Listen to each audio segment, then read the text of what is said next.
Right, let's have a look at communication in a bit more detail. 3 things you need to remember: inform, persuade, and clarify. What does inform mean?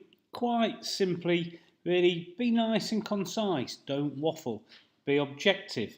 All right, and just basically make sure that you're listening to your audience. You're aware of any cultural differences, but concise, objective, and then you need to persuade them. And when we persuade, we're using arguments and maybe even counter arguments to what's in the case study. And then finally, you need to clarify, which basically means simplify everything.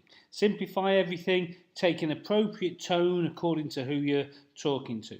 All right, so in summary, communication then, express yourself clearly, be convincing, be persuading, use the appropriate medium, i.e. if it says presentation slides, use those.